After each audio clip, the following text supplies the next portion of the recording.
नमस्कार दोस्तों, कहानी क्राइम चैनल पर आपका स्वागत है। दोस्तों, आज की हमारी जो क्राइम की कहानी है वो है कोटा, राजस्थान से। तो चलिए दोस्तों, शुरू करते हैं क्राइम की इस सच्ची कहानी को। उस दिन गुरुवार था, तारीख थी 2018 की 13 दिसंबर। कोटा के विशेष न्यायिक मजिस्ट्रेट राजेंद्र बंसीलाल की अदालत में काफी भीड़ थी। वजह ये थी कि एक नृशंस हत्यारे को उसके अपराध की सजा सुनाई जानी थी। हत्यारे का नाम लालचंद मेहता था और जिन्हें उसने मौत के घाट उतारा था वो थी बीएसएनएल की उपमंडल अधिकारी स्वाति गुप्ता। लालचंद मेहता उनका ड्राइवर रह चुका था। उसके अभद्र व्यवहार को देखते हुए स्वाति गुप्ता ने घटना से 2 दिन पहले ही उसे नौकरी से निकाला था।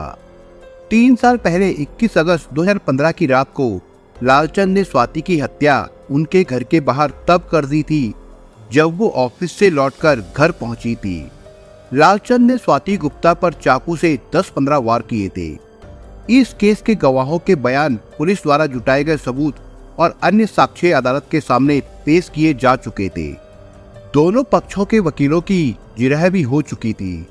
सजा के मुद्दे पर बचाव पक्ष के वकील ने कहा था, आरोपी का परिवार है, उसे सुधरने का अवसर देने के लिए कम सजा दी जाए। जबकि लोक अभियोजक नितेंद्र शर्मा द्वारा परिवादी के वकील मनु शर्मा और भुवनेश शर्मा ने दलील दी कि आरोपी लालचंद मेहता मृतका स्वाति का ड्राइवर कम केयर टेकर था। परिवादी पक्ष ने उसकी हर तरह से मदद की थी, लेकिन उसने मामूली सी बात पर जघन्य हत्या कर दी थी। इसलिए अदालत को उसके प्रति जरा भी दया नहीं दिखानी चाहिए। विशेष न्यायिक मजिस्ट्रेट राजेंद्र बंसीलाल तब न्याय के आसन पर बैठ गए तो अदालत में मौजूद सभी लोगों की नजरें उन पर जम गई।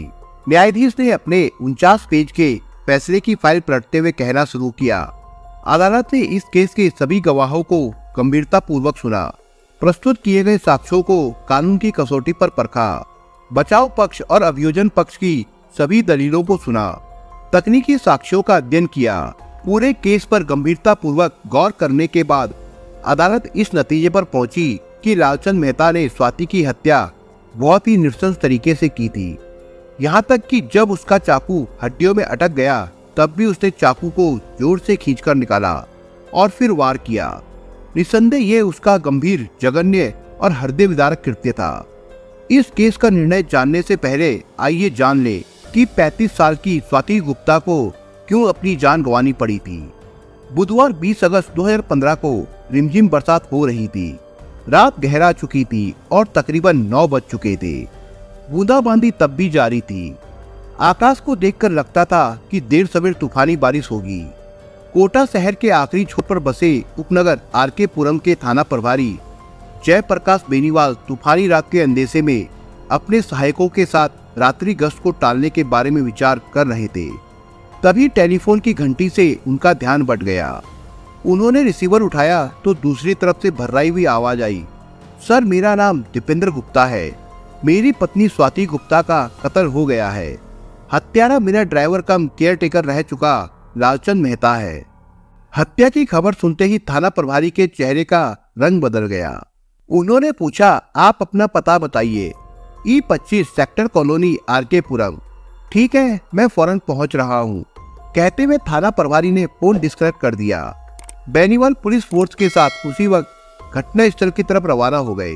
उस समय रात के करीब 9:30 बज रहे थे। थाना प्रभारी बेनीवाल अपनी टीम के साथ 15 मिनट में दीपेंद्र गुप्ता के आवास पर पहुंच गए। उनके घर के बाहर भीड़ लगी हुई थी। बेनीवाल की जिप्सी आवास के मेन गेट पर पहुंची। जिप्सी से उतरकर जैसे ही वो आगे बढ़े तो एकाएक उनके पैर खुद ब खुद ठिठक गए। गेट पर खूनी खून फैला हुआ था। उन्होंने बालकोनी की तरफ नजर दौड़ाई तो व्हीलचेयर पर बैठे एक व्यक्ति को लोग संभालने की कोशिश कर रहे थे, जो बुरी तरह बिलख रहा था। स्थिति का जायजा लेने के बाद थाना प्रभारी बेनीवाल ने फोन करके एसपी सवाई सिंह गोदारा को वारदात की सूचना दे दी। इससे पहले कि बेनीवाल तहकीकात शुरू कर पाते, एसपी तथा अन्य उच्च अधिकारी, फोटोग्राफर व फिंगरप्रिंट एक्सपर्ट के साथ वहां पहुंच गए। एसपी सवाई सिंह गोदारा और उच्च अधिकारियों के साथ थाना प्रभारी बेनीवाल बालकोनी में व्हील चेयर पर बैठे बिलखते हुए व्यक्ति के पास गए। पता चला कि दीपेंद्र गुप्ता उन्हीं का नाम था। बेनीवाल के ढांढस बनाने के बाद उन्होंने बताया, सर, फोन मैंने ही किया था। दीपेंद्र गुप्ता ने उन्हें बताया कि उसकी पत्नी स्वाति गुप्ता BSNL कंपनी में उपमंडल अधिकारी थी। लगभग 9 बजे वो कार से घर लौटी थी। जब वो मेन गेट बंद करने गई तभी अचानक वहां छिपे बैठे उनके पूर्व ड्राइवर लालचंद मेहता चाकू लेकर स्वाति पर टूट पड़ा और तब तक चाकू से ताबड़तोड़ वार करता रहा जब तक स्वाति के प्राण नहीं निकल गए। चीखती चिल्लाती स्वाति लहूलुहान होकर जमीन पर गिर पड़ी। दीपेंद्र की रुलाई फिर फूट पड़ी। उन्होंने सुबकते हुए कहा, अपाहिज होने के कारण मैं अपनी पत्नी को हत्यारे से नहीं बचा सका। बादलों की गड़गड़ाहट में हालांकि स्वाति की चीख पुकार और मेरा शोर भले ही दब गया था, लेकिन जिन्होंने सुना वे दौड़कर पहुंचे, लेकिन तब तक लालचंद भाग चुका था। एक पल रुकने के बाद दीपेंद्र गुप्ता बोले, संभवतः स्वाति की सांसों की डोर टूटी नहीं थी, इसलिए पड़ोसी लहूलुहान स्वाति को तुरंत अस्पताल ले गए। लेकिन कहते कहते दीपेंद्र का गला फिर से रूंध गया। स्वाति को बचाया नहीं जा सका। मुझसे बड़ा बदनसीब कौन होगा जिसकी पत्नी को उसके सामने वैसी हत्यारा चाकुओं से गोदता रहा और मैं कुछ भी नहीं कर पाया। वैसी हत्यारे की करतूत और लाचार पति की बेबसी पर एक बार तो पुलिस अधिकारियों के दिल में भी हुक उठी। SP सवाई सिंह गोदारा ने कुछ सोचते हुए कहा, हत्यारे के बारे में मालूम है, वो जल्द ही पुलिस की गिरफ्त में होगा। उन्होंने बेनीवाल से कहा, बेनीवाल, मैं चाहता हूँ हत्यारा जल्द से जल्द तुम्हारी गिरफ्त में हो। अभी से लग जाओ उसकी तलाश में। इस बीच फिंगरप्रिंट एक्सपर्ट और फोटोग्राफर अपना काम कर चुके थे और हाँ, SP ने बेनीवाल का ध्यान वहां लगे CCTV कैमरों की तरफ दिलाते हुए कहा, इस मामले में लालचंद को पकड़ना तो पहली जरूरत है ही, लेकिन CCTV फुटेज भी खंगालो। फुटेज में पूरी वारदात नजर आ जाएगी। पुलिस की तत्परता कामयाब रही और देर रात लगभग 2 बजे आरोपी लालचंद को रावत भाटा रोड स्थित मुर्गी खाने के पास से गिरफ्तार कर लिया गया। पुलिस ने उसके कब्जे से हत्या में इस्तेमाल किया गया चाकू भी बरामद कर लिया था। इस बीच दीपेंद्र गुप्ता की रिपोर्ट पर धारा 402 और 460 के तहत मुकदमा दर्ज कर लिया गया। मौके पर की गई पूछताछ के बाद पुलिस ने स्वाति गुप्ता का शव मोर्चरी भिजवा दिया। पोस्टमार्टम के बाद स्वाति का शव अंतिम संस्कार के लिए घर वालों को सौंप दिया गया। पुलिस के लिए अहम सवाल ये था कि आखिर इतनी हिंसक मनोवृत्ति के व्यक्ति को दीपेंद्र गुप्ता ने ड्राइवर जैसे जिम्मेदार पद पर कैसे नौकरी पर रख लिया। लालचंद पिछले 20 सालों से दीपेंद्र गुप्ता के यहाँ नौकरी कर रहा था। आखिर उसे किसकी सिफारिश पर नौकरी दी गई थी? पुलिस ने यह सवाल दीपेंद्र गुप्ता से पूछा। उस आदमी के बारे में तो अब मुझे कुछ याद नहीं आ रहा, दीपेंद्र गुप्ता ने कहा। उसका कोई रिश्तेदार था जिसके कहने पर मैंने लालचंद को अपने यहाँ नौकरी पर रखा था। लालचंद झालावाड़ जिले के मनोहर थाना कस्बे का रहने वाला था। शायद उसका सिफारिशी रिश्तेदार भी वहीं का था। बेनीवाल ने पूछा, जब वो पिछले 20 सालों से आपके यहाँ काम कर रहा था तो जाहिर है काफी भरोसेमंद रहा होगा। फिर अचानक ऐसा क्या हो गया कि आपने उसे नौकरी से निकाल दिया? उसमें 2 खामियां थी। कहते कहते दीपेंद्र गुप्ता एक पल के लिए सोच में डूब गए, जैसे कुछ याद करने की कोशिश कर रहे हो। वो फिर बोले, दरअसल उसे एक तो शराब पीने की लत थी और दूसरे वो परिवार की जरूरतों का रोना रोकर हर 8वें-10वें दिन पैसे मांगता था। शुरू में मुझे उसकी दारूबाजी की खबर नहीं थी। पारिवारिक मुश्किलों का हवाला देकर वो इस तरह पैसे मांगता था कि मैं मना नहीं कर पाता था, लेकिन स्वाति को ये सब ठीक नहीं लगता था। दीपेंद्र गुप्ता ने आगे कहा, स्वाति ने मुझे कई बार रोका और कहा, बिना किसी जरूरत को ठीक से समझे बगैर इतनी दरियादिली आपके लिए नुकसानदायक हो सकती है, लेकिन मैंने ये कहकर टाल दिया कि कोई मजबूरी में ही पैसे मांगता है। बेनीवाल दीपेंद्र की बातों को सुनने के साथ साथ समझने की भी कोशिश कर रहे थे। दीपेंद्र ने कहा, लेकिन लालचंद ने शायद मेरी पत्नी स्वाति की आपत्तियों को भांप लिया था। कई मौकों पर मैंने उसे स्वाति से मुंहजोरी भी करते हुए देखा था। मैंने उसे आड़े हाथों लेने की कोशिश की, लेकिन उसकी मिन्नतों और आइंदा ऐसा कुछ नहीं करने की बातों पर मैंने उसे छोड़ दिया। दीपेंद्र गुप्ता से लालचंद के बारे में काफी जानकारियां मिली। लालचंद पिछले 20 सालों से गुप्ता परिवार के यहाँ काम कर रहा था। अपंग गुप्ता के लिए उसे निकालकर नए आदमी की तलाश करना पेचीदा काम था। दरअसल दीपेंद्र गुप्ता भी एक सफल बिजनेसमैन थे, लेकिन जीवन में घटी एक घटना ने सब कुछ बदल कर रख दिया था। दीपेंद्र गुप्ता को उनके दोस्त विनय गुप्ता के नाम से जानते थे। कभी शैक्षिक व्यवसाय से जुड़े दीपेंद्र का लॉर्ड बुद्धा कॉलेज नाम से अपना शैक्षणिक संस्थान था, लेकिन सन 2011 में चंडीगढ़ से कोटा लौटते समय हुए एक रोड एक्सीडेंट में उन्हें गंभीर चोटें आई। ऊपर से इलाज के दौरान उन्हें पैरालिसिस हो गया। तब उन्हें अपना संस्थान बेचना पड़ा था।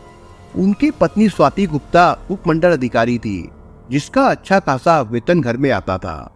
इसके अलावा गुप्ता ने अपने आवास के एक बड़े हिस्से को किराए पर भी दे दिया था, जिससे मोटी रकम मिलती थी। लालचंद मेहता को दीपेंद्र गुप्ता ने सन 2003 में ड्राइवर की नौकरी पर रखा था। उनकी शादी स्वाति से सन 2004 में हुई थी, यानी लालचंद मेहता उनकी शादी के 1 साल पहले से ही उनके यहाँ नौकरी कर रहा था। दीपेंद्र गुप्ता के व्हीलचेयर पर आने के बाद लालचंद सिर्फ ड्राइवर ही नहीं रहा, बल्कि गुप्ता का केयर टेकर भी बन गया। एक तरह से अब दीपेंद्र गुप्ता लालचंद पर निर्भर हो गए थे। लालचंद ने उनकी इस लाचारी का फायदा उठाया। वो शराब पीकर घर आने लगा था। गुप्ता के सामने ही स्वाति से बदतमीजी से पेश आने लगा था। अब वो पैसे भी दबाव के साथ मांगने लगा था। उस पर गुप्ता की इतनी रकम उधार हो गई थी कि अपनी 2 सालों की तनख्वाह से भी वो चुका नहीं सकता था। उसकी दबाधौस 20 अगस्त 2015 को दीपेंद्र गुप्ता के सामने आई। उस समय वो दारू के नशे में धुत था। उसकी आंखें चढ़ी हुई थी और स्वाति से अनाप शनाप बोलकर पैसे ऐंठने पर उतारू था। आज ही जाकर स्वाति ने उसे डांटा था। इससे पहले कि गुप्ता कुछ कह पाते, स्वाति ने उसे 2 टूक लफ्जों में कह दिया, तुम्हें इतना पैसा दिया जा चुका है कि तुम 7 जन्म तक नहीं उतार सकते। तुम परिवार की जरूरतों के बहाने पैसे मांगते हो और दारू में उड़ा देते हो। फौरन यहाँ से निकल जाओ। आइंदा इधर का रुख भी मत करना। एसपी सवाई सिंह गोदारा ने इस मामले की सूक्ष्मता से जांच कराई। इस केस में चश्मदीद गवाह कोई नहीं था, लेकिन तकनीकी साक्ष्य इतने मजबूत थे कि उन्हीं की बदौलत केस मृत्युदंड की सजा तक पहुंच गया। घर में लगे सीसीटीवी कैमरों में पूरी वारदात की फुटेज मिल गई थी, जिसमें लालचंद स्वाति गुप्ता पर चाकू से वार करता हुआ साफ दिखाई दे रहा था। जांच के दौरान मौके से मिले खून के धब्बे, चाकू में लगा खून और पोस्टमार्टम के दौरान मृतका के शरीर से लिए गए खून के सैंपल का मिलान कराया गया। मौके से मिले फुटप्रिंट का भी आरोपी के फुटप्रिंट से मिलान कराया गया था। इन सारे सबूतों को अदालत ने सही माना। न्यायाधीश राजेंद्र बंसीलाल ने सारे सबूतों, गवाहों और दोनों पक्षों के वकीलों की जिरह सुनने के बाद 49 पेज का फैसला तैयार किया था। अभियुक्त लालचंद को दोषी पहले ही करार दे दिया गया था। 13 दिसंबर 2018 को उसे सजा सुनाई जानी थी। न्यायाधीश ने अपना फैसला सुनाते हुए कहा, इसमें कोई 2 राय नहीं कि लालचंद मेहता ने जिस तरह स्वाति की जघन्य हत्या की है वो रेयरेस्ट ऑफ रेयर की श्रेणी में आता है, लेकिन इसके साथ ही हमें ये भी देखना होगा कि उसने केवल स्वाति की हत्या ही नहीं की, बल्कि अपाहिज दीपेंद्र गुप्ता का सहारा भी छीन लिया। साथ ही उनकी मासूम बेटी के सिर से मां का साया भी उठ गया। न्यायाधीश राजेंद्र बंसीलाल ने आगे कहा, न्यायालय सारी बातों को मद्देनजर रखते हुए दोषी लालचंद को मृत्युदंड और 30,000 रुपए जुर्माने की सजा देती है। फैसला सुनाने के बाद न्यायाधीश अपने चैम्बर में चले गए। जज द्वारा फैसला सुनाए जाने के बाद पुलिस ने मुलजिम लालचंद मेहता को हिरासत में ले लिया। अदालत द्वारा मुलजिम को मौत की सजा सुनाए जाने पर लोगों ने संतोष व्यक्त किया था। दोस्तों, इस कहानी के बारे में आपके विचार क्या है, हमें कमेंट बॉक्स में जरूर बताएं। और दोस्तों, अगर आपको हमारा काम पसंद आया हो तो वीडियो को लाइक शेयर जरूर करिए। और अगर आपने अभी तक चैनल को सब्सक्राइब नहीं किया हो तो जाने से पहले चैनल को सब्सक्राइब जरूर करिए दोस्तों। धन्यवाद।